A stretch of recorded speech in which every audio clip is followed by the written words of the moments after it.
Okay, I'll go. You go. You were firstborn. My name is Noah Miller. I'm a writer. I'm a director. I'm an actor. I'm a man. Don't use that, dude. Why? It's not gonna go on the. Yeah, is this what it's gonna go? This who is cares just if for, it does? This what is just for like, dude, so that you know you got the names lighten right. up, Francis. Okay, my name is Logan Miller, and I wrote along with my brother. Mine was better than that. All right.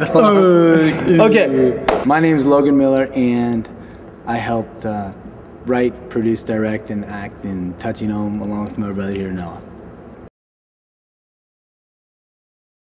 We'd played baseball, you know, most of our lives. We grew up in Northern California, and we always wanted to be Major League Baseball players, and we played baseball as long as we could. And that didn't work out.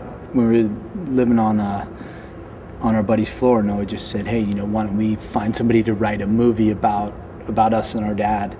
And then about 5 minutes later, he said, "You know, why don't we just do it ourselves?" And I kind of rolled my eyes. I'm like, "Well, you know, how are we going to do that?" I mean, because we weren't very good students. And then he said, "Well, if somebody else can do it, we can do it." And so we went and we bought a book on how to write screenplays and read it, and then started writing screenplays. We had written Touching Home several years before our father passed away, and our father had read the script, and he used to always ask us, you know, when are you guys going to make our movie? And we'd always say, "Oh yeah, you know, we're going to make it soon, Dad." And he said, "Well, who's going to play me? He's got to be good looking." And we're like, "Oh, you know, Ed Harris. Well, we'll get Ed Harris to play you." But at that point, it was a joke. Like, it was just something that we just threw out there to lighten a pretty crummy situation, and just just to dream, you know.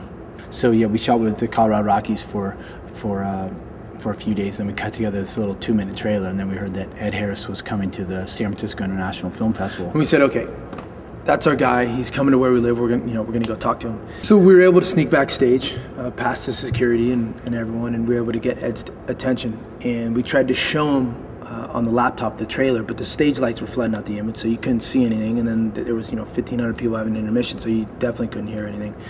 And there was a door open to the alley, and it was quiet and dark in the alley. And I said, "Hey Ed, do you mind if we go into the alley?"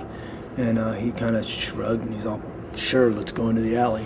He had a cigarette he wanted to smoke, so I think that helped him, you know, get him out there. And so we went into the alley, and there wasn't, there was no place to put our laptop but this greasy dumpster. Put it on the dumpster, hit play, and he started watching it, and he's like, "Wow, this looks beautiful. Looks like you guys know what you're doing." And of course, we're like, "Oh yeah, you know, it comes naturally for us." Yeah. You know? It was the first thing we'd shot, you know, that was it. And so then he finished watching the trailer, and then we talked a little bit, and then he took the script off the dumpster and said, you know, he said, "So you want me to read for the role of your father?" And we're like, I mean, yeah, you don't have to read. I mean, it's yours. You know, take it. You know, please. And then he shook our hands, said, "Good show, fellas," and then he took off, and then he called us 9 days later at our house.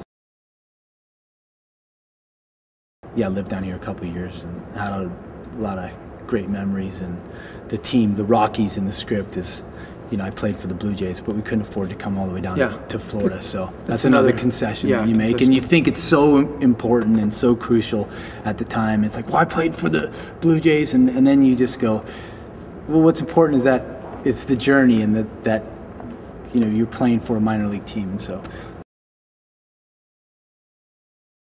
I don't know why we believe it's more realistic to tell someone that they can't do something than it is to tell them that they can do something. So I think, I mean, you have just as good a shot as anybody doing what you want to do, right?